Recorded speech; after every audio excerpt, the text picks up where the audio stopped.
Caitlin Clark finally lost her cool at the horrible officiating which has been going on all year, and no one can blame her for it. This incident took place during her game against the Mercury, where she once again made history. Caitlin and Aliyah Boston became the first duo in Fever history to record 20-point double-doubles in the same game. Both of them were cooking the Mercury. However, that wasn't Caitlin's only accomplishment. She also had 7 first-quarter assists, which broke a franchise record. She now has the Fever record for both assists in a single quarter and assists in a single game. She is truly remarkable. It seems as if every time she steps foot on the court, she breaks another record, no matter the opposition or the poor officiating. What's crazy is that it's often her own record that she is breaking. Through her first 24 career games, Caitlin has tied her own franchise assist record 4 times. It is only a matter of time before she breaks that 13 assist record for good. Against Mercury, Caitlin was dimming it up, finding her teammates through pinpoint passes that left Mercury scratching their heads, wondering how it was even possible. The way she is playmaking, she could truly go down as one of the best playmakers in WNBA history, and who knows, she may even nab the league's assist record by the time that she calls it quits. Caitlin had 20 points, 13 assists, 6 boards, a pair of blocks, and a steal against the Mercury. She also made history by becoming the first rookie to record 400 points, 150 assists, and 100 rebounds in a season. So no wonder she is considered a generational talent. This feat becomes more impressive when you take into consideration that the Fever still have 16 games left to play this year, meaning that she will be racking up more points, boards, and assists. It'll truly take a special player to break her records. She also now owns the most double-double games by a rookie guard in WNBA history with 8.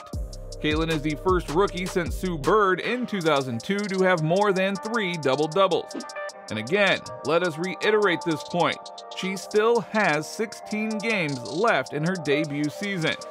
The scary thing is that Caitlin is only getting started. It took her a little while to adjust to the WNBA and the amount of attention she was getting, but ever since the slow start, Caitlin and the Fever have been on a roll. She has had 5 straight double-doubles dating back to June 30th, proving that her game is translating to the WNBA. She already holds the WNBA's second longest streak of double-digit points and assist games. If she gets another double-double with assists and points, she will tie Courtney Vandersloot for first in the league's history. Safe to say that Caitlin will be snatching another record very soon. Now, of course, this comes at the heels of her recent triple-double record. She recorded 19 points, 12 rebounds, 13 assists, and 2 steals against the Liberty. The former Iowa Hawkeye star also became the first WNBA rookie ever to record a triple-double. Plus, she became the first player in Fever franchise history to achieve a triple-double. Now, Clark is the second in the WNBA in assists per game with 7.8, and trails just Connecticut's Alyssa Thomas, who dishes 7.9 per game. With just 2 games left before the league's Olympic break, Caitlin averaged 12.5 assists per contest in the month of July. With her 13 assists against the Mercury, Caitlin does stay on pace to have the highest assist per game average in a single month in WNBA history. However, the refs nearly got the best of her. Caitlin couldn't help but express frustration over the referees during the game between the Indiana Fever and Phoenix Mercury. After the refs missed a blatant kickball, Caitlin could only hold her head in her hands and yell, "Wake up," toward the nearest referee. And if you're good at lip reading, then you would have easily deciphered her saying, "That's so bad," or "You're so bad." Either way, Caitlin is clearly frustrated by how she is being officiated. Caitlin has always been a passionate player. Even during her college days, she had several instances where her emotions got the best of her. In fact, her dad is always reminding her to stay calm and focus on the game. So, it's not really a surprise to see her frustrated by a missed call. She even chastised refs for falling for flops and missing the actual play.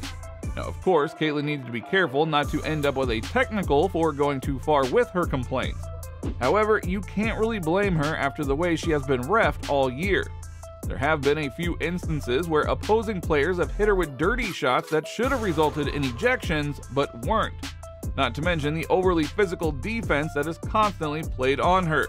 The type of defense that wouldn't be tolerated against any other player, but for some reason against Caitlin, it's fair game.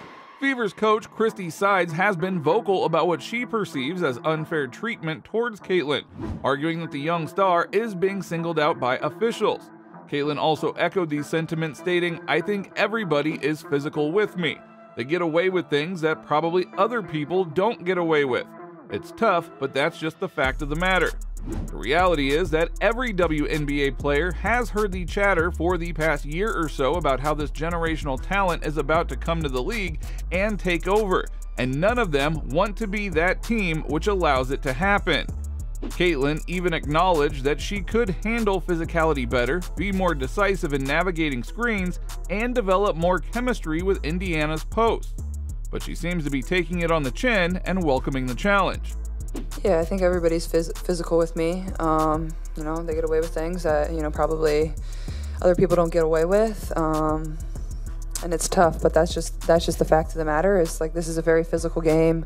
But yeah, I mean, you're going to get pressure. That's just professional basketball. So I think it is what it is, honestly. Is that something that you expected going into the league? You said that. Yeah, absolutely. Yeah. But even the refs can't stop her from making history. Caitlin is also the 4th rookie in WNBA history to have 50 points, 10 rebounds, and 10 assists in her first 3 games. What makes this extra special is her level of competition. Not only did she achieve this while playing the likes of the Sun and the Liberty, but she did so while getting the most attention that a player has ever gotten. She also posted an absurd line against the Washington Mystics: 29 points, 5 rebounds, 13 assists, 5 steals, and 3 blocks. No player in WNBA or NBA history has ever recorded those numbers in a game.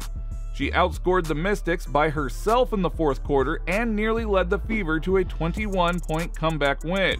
She was 2 blocks away from the second ever 5x5 game in WNBA history.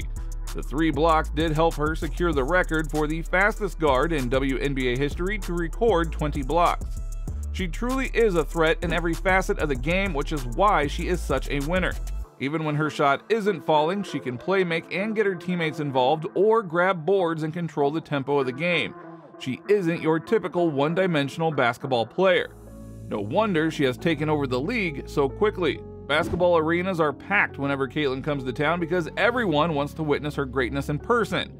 Every game, it seems as if the opposing team is trying their best to shut down Caitlin, which is why it is extremely frustrating to watch when the refs aren't doing their job.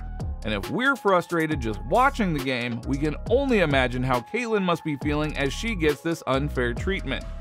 But this has only brought out her best. Not only has she been setting new records, but she was named to the Team WNBA All-Star team and received the most fan votes of any player in the WNBA.